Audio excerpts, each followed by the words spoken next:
अस्सलाम वालेकुम Ahmad official YouTube channel और फेसबुक पाणी ته بخیر راغلی دوستانو کم چې د ابوظبي آلین شارجې رسول خیمه او د دوبۍ نه علاوه د نورو اماراتو ویزې دي او دوی اوس مهال کې رجسټریشن کوي تر څو امارات ته بیرته لاړ شي خو دوی چې څو ظلم رجسټریشن کړي هغه راواپس شوی دی نو اخر د کسان مس کوي او تر کومه وخت پورې به دوی ته دغه اپروول نه راځي او ورسره کومه ممکنه لار ده چې دوی ته اپروول راشي نو د غواړو معلوماتو باندې د ځان خبرونې لپاره دغه ویډیو ما سره تر پای پورې وګورئ کچره هم احمد افشل یوټیوب چینل ته نه وي دا ضرور سبسکرایب کړئ او که فیسبوک پاڼې ته نه وي نو دا ضرور در سره لایک کړئ بل دا چې دا ویډیو خپل وړ ملګرو سره شریک کړئ تر څو تاسو په تر دوی ته دغه معلومات ورسیږي او دوی چې د دې په اړه کومه اندېښنه ده هغه ختم شي ښه دوستانو تقریبا 2-3 هفتې کېږي کوم چې د ابوظبي آلین اجمان رسول خیمه فجرې ویزې دي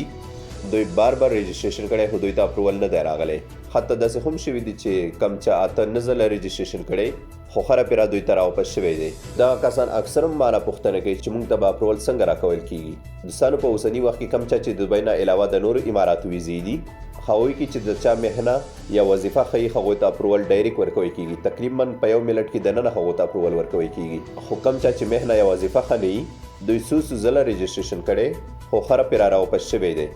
نو دغو کسانو لپاره اوس مهال کومه بله لار نشته او نه کوم امارات حکومت دې لپاره کوم معلومات وړاندې کړي چې دغو کسانو ته به موږ کله اپروول ورکول شروع کړو خو یوه ممکن لار شته چې هغې په تر شاید تاسو ته اپروول میلو شي هغه دا چې کم چا سپانسر ارباب یا د کمپنۍ مالک چې جوازاتو ته ورشي جوازاتو کسانو ته ووایي چې موږ د کس ته ضرورت دی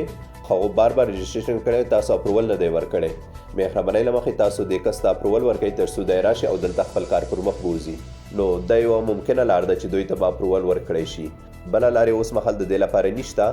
کم څوک چې تاسو نه پیسې اخلي چې موږ به اپروول درکو نو زما پر نظر خو داسې هیڅ لار نشته چې دوی به پیسو په مقابل کې تاسو ته اصلي اپروول درکړي خو که بیا هم چا سره کوم داسې کیس کیږي هغه د تللو نه مخکې یو داسې چاته ورشي چې هغه د ریکویسټ نمبر یا د اپلیکیشن نمبر که تاسو ته نه معلوم د سکرین باندې تاسو ته ښکاري دا د اپلیکیشن نمبر دی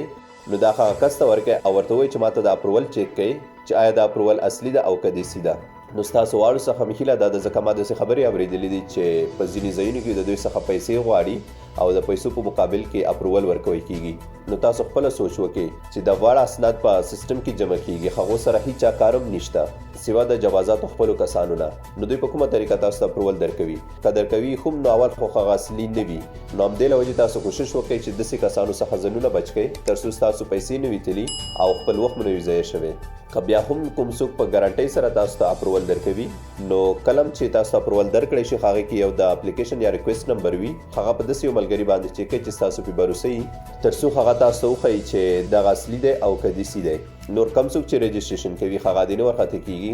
ولې چې ما خپل هم په لسګونو کسانو ته رجسټریشن کړی خو اکثر هم راواپس کیږي نو دې کې نه زما قصور دی نه کم چا باندې چې تا رجسټریشن کړی نه د هغې کس قصور دی بس وجه دا ده چې متحده عربو اماراتو حکومت تر اوسه پورې دغو کسانو ته اپروول نه ورکوي خو ډیر امید شته چې په نږدې راتلونکي ورځو کې به دوی د اپروول ورکولو لاړې شروع کړي دلته زه یو بله خبره درته واضح کوم اکثر کسان داسې سوچ کوي چې ما په یو ایجنسۍ کې رجسټریشن کړی خو دلته بار رجسټر کیږي نو زه به پلاني کس ته ولیږم هغه به ماته رجسټریشن وکړي نو شاید ماته اپروول راشي او یا به زه ټایپینګ سنټر ته ولیږم او یا به بل ځای ته ولیږم نو دوستانو یو خبره دلته واورئ تاسو چې چېرته هم رجسټریشن کوئ واړه یو خبره ده که خپل کور نه کوئ یوه خبره ده که په اماراتو کې کم ټایپینګ سنټر نه کوئ یوه خبره ده که بازار کې کومه ایجنسۍ باندې کوئ یوه خبره ده حتی که بل هیواد کې کوئ واړه یوه خبره ده په دې کې هیڅ فرق نشته چې پلاني کس ماته رجسټریشن وکړو شاید په هغې کې فرق وي نو زه به دې کس باندې وکړم داسې هیڅ خبرې نشته خو بس اوس وخت کې اکثر هم راواپس کیږي نو ستاسو په ذهن کې داسې راځي چې ګواکې دې کس به ماته رجسټریشن غلط کړی وي نو ورونو داسې هیڅ هم نشته خو بس حالات داسې دي چې اوس مهال کې چاته اپروول نه ورکوی کیږي زه د دوبۍ نه علاوه د نور اماراتو ویزې خاوندانو لپاره خبره کوم هسې نه کوم چا چې د دوبۍ ویزې دي هغه ووایي چې موږ هم په دې کې شامل یو نه د دوبۍ ویزې چې د کوم چا دي هغو ته اکثر هم اپروول راځي دوی د رجسټریشن وکړي په هغې کې هیڅ ستونزه نشته دلته یو ځل بیا زه تاسو ته وایم کم چا چې د دوبۍ نه علاوه د نورو اماراتو ویزې دي او دوی ته اپروول نه راځي نو د دوی څخه مې هیله دا ده چې یو څه مودې پورې نور هم انتظار وکړي ډېر امید شته چې په اتمه میاشت کې به ځینې بدلونونه راشي او دوی ته به اپروول ورکولو لړۍ پیل شي او په اخر کې یو بلې خبرې یادونه کول ضروري بولم کم څوک چې په وطن کې دي او د دوی ویزې ختم دي تاسو بالکل مه ورخطا کیږئ د ستاسو په اړه اماراتو حکومت هیڅ کوم رسمي اعلان نه دی کړی چې موږ د دوی ویزې کینسل کړي دي یا دغه کسان تر دې وخته پورې چې رانشي موږ به دوی ته اجازه ورنکړو چې اماراتو ته راشي. تر اوسه پورې داسې هیڅ اعلان نه دی شوی، نو تاسو بالکل مه ورخطا کیږئ. که چیرې هم داسې کوم رسمي معلومات خپاره شول نو تاسو احمد آفیشل یوټیوب چینل او فیسبوک پاڼه تعقیبوئ. زما تل کوشش هم دا ده چې تاسو ته دغسې معلومات زه په وخت ورسوم، او بله دا چې دا ویډیو خپلو ملګرو سره شریکوئ تر څو ستاسو په ترو دوی ته دغه معلومات ورسیږي. نور مو په الله سپارم. د الله په امان.